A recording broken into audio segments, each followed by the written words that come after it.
My brother's wedding invitation arrived on a Tuesday. My name wasn't on it, not forgotten, not lost in the mail. My mother called 3 days later to explain carefully, the way she always explained things that were meant to hurt without leaving fingerprints. We kept the guest list small, she said. You understand. It's expensive. You know how these things are. I was sitting at my kitchen table in my apartment in Waterloo, eating reheated pasta, watching snow collect on the window ledge. I said I understood. I hung up and sat very still for a long time. My brother Theo was getting married at a vineyard in Niagara-on-the-Lake. 90 guests, a rehearsal dinner, a 3-course meal catered by a restaurant that required reservations 6 weeks in advance. Small, apparently.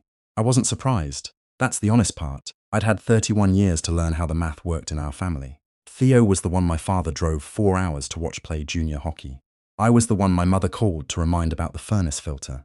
Theo got a car for his 18th birthday. I got a card with $40 and a reminder that I was so independent. They meant it as a compliment. They always did. The part that stayed with me wasn't the exclusion. It was the phone call explaining it. The careful architecture of a reason. The effort they put into making me accept it without making a sound. I didn't make a sound. I said I understood, and I meant it more than they knew. I grew up in Guelph, in a house that always smelled faintly of my father's coffee, and whatever my mother was cooking on Sundays.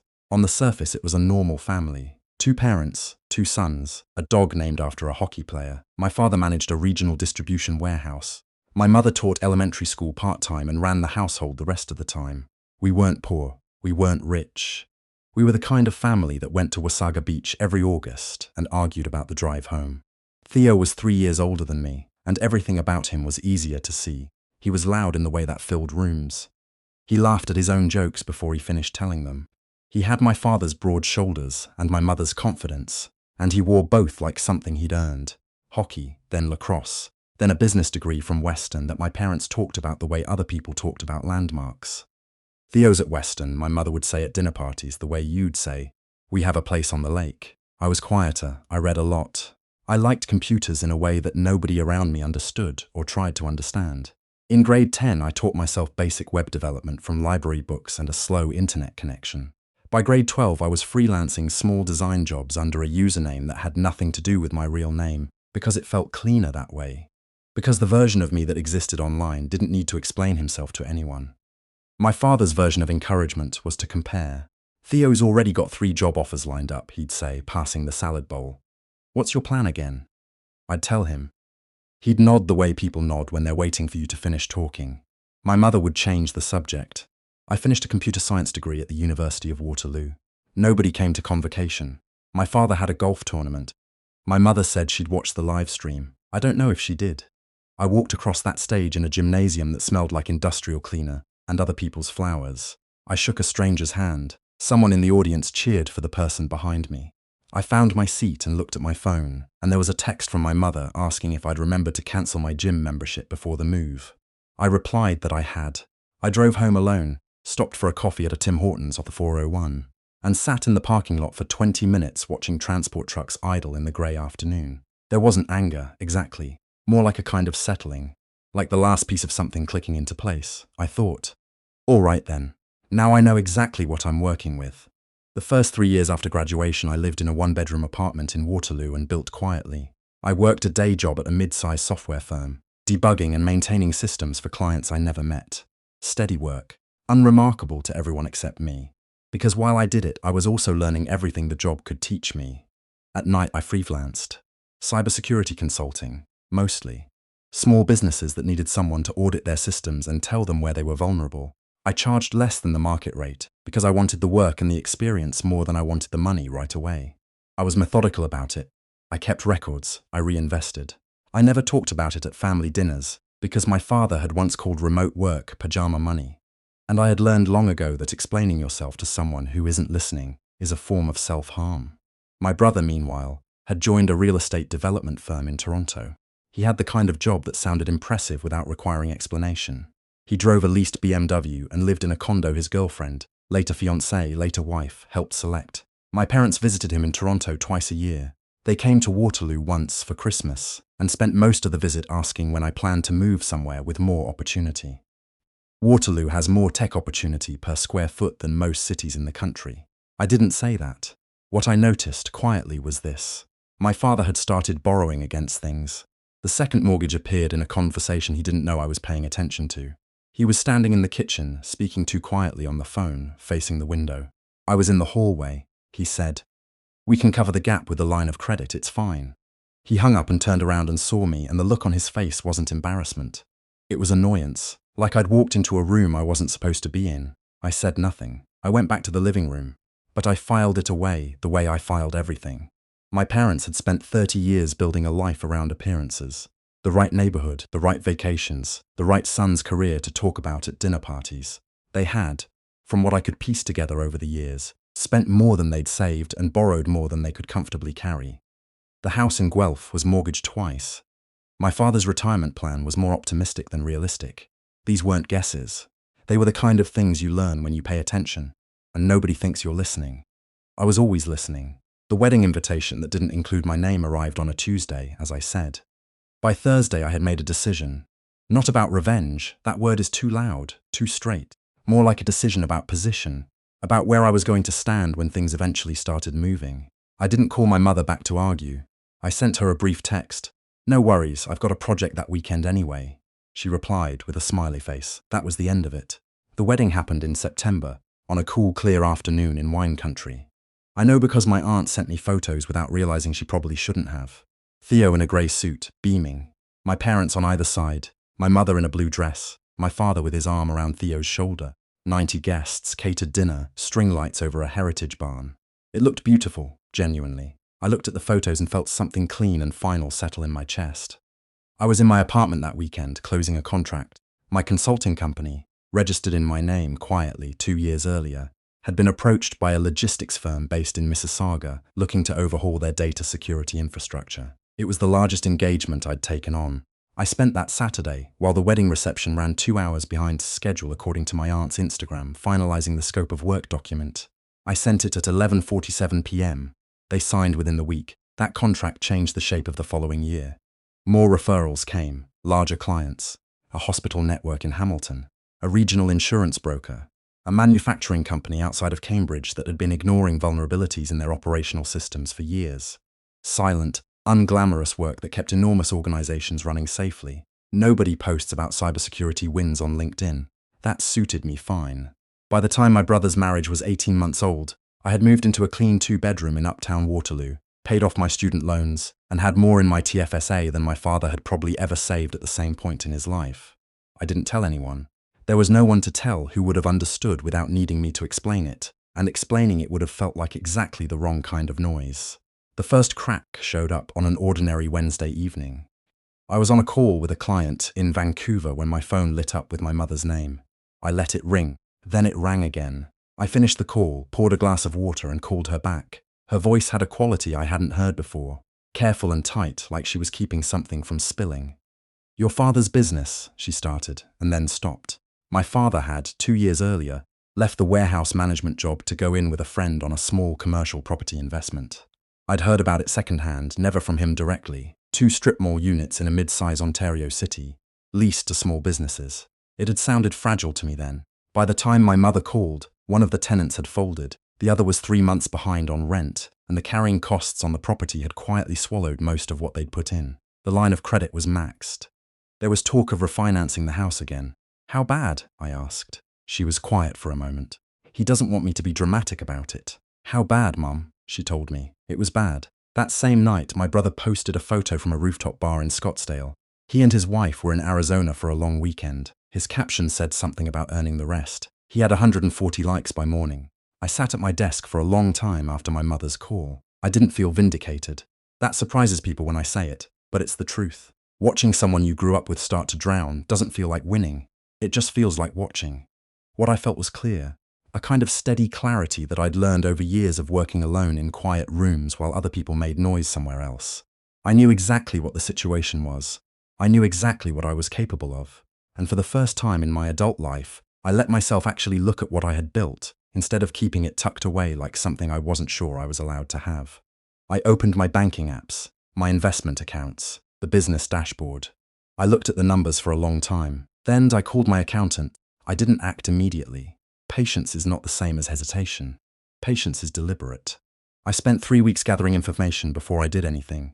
My mother and I spoke several more times, always in that careful register, always with her managing what she said about my father and what she said about Theo. I didn't push. I just listened, the way I'd always listened, and I built a clear picture. My father owed more than he could untangle quietly. The property was hemorrhaging money. His partner had already pulled back emotionally, which in business means you're 3 months from pulling back financially. There were fees accumulating on the line of credit. If nothing changed in the next 6 months, they would likely have to sell the house in Guelph, the house my parents had lived in for 27 years. Theo knew some of this, not all of it. My mother had told him enough to worry him, but not enough to make him feel responsible, which was, I realized, a kind of protection she'd been offering him his whole life. He had asked about refinancing options. He had not offered money. He had, as best I could tell, suggested my father call a financial advisor, which is what people say when they want to feel helpful without being helpful. I, meanwhile, quietly moved money. My mother had a TFS that she'd contributed to inconsistently for years, often raiding it when household expenses got tight. I funded it to the maximum contribution room. I didn't tell her right away where it came from.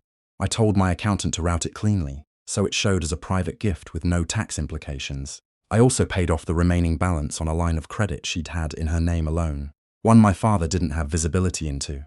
It wasn't a large amount, but it was hers, and now it was clear. I wanted her to have something that existed independently of whatever happened next. Then I waited. The phone call from my father came on a Friday night in November. I was making dinner, just chicken and rice, nothing remarkable, when my phone lit up with his name. He never called on Friday nights. He rarely called at all. We spoke at Christmas, and occasionally when my mother handed him the phone, because the conversation had stalled and she needed an exit. I turned the burner down and answered. There was a pause before he spoke, the kind of pause that has weight to it. In the background, I could hear the familiar sounds of the Guelph house, the old fridge hum, a car passing on the street outside. I hear you've been doing well, he said. He'd heard from my aunt, I suspected, or perhaps from my mother, who I think had quietly let certain things become visible without saying them outright. Either way, it was an opening gambit that told me everything. He didn't ask how I was. He didn't say hello normally. He went immediately to what he knew because it was the only currency he thought we had between us. Things are okay, I said. I kept my voice even. He told me about the property investment. He explained it the way my father always explained his problems, which was to position himself as a victim of circumstances rather than decisions. The market had shifted. The tenants were unreliable. His partner had changed the terms. He used the word unfortunately a great deal. I listened and didn't say anything until he stopped. Then he said, I was hoping we could talk. About options, I said. What kind of options? Another pause. I could hear him breathing, and something in that sound was different from any version of him I had known before. He was 63 years old and he was scared, and he didn't know how to be scared out loud, so it came through in the gaps. We might need some help, he said. Financially, short term. The kitchen was very quiet. I thought about the gymnasium at convocation, the text about the gym membership, the wedding invitation with 90 guests and no seat for me. I let the silence sit there for a moment. Not cruelly, just honestly. I'm willing to talk, but I want to have that conversation in person.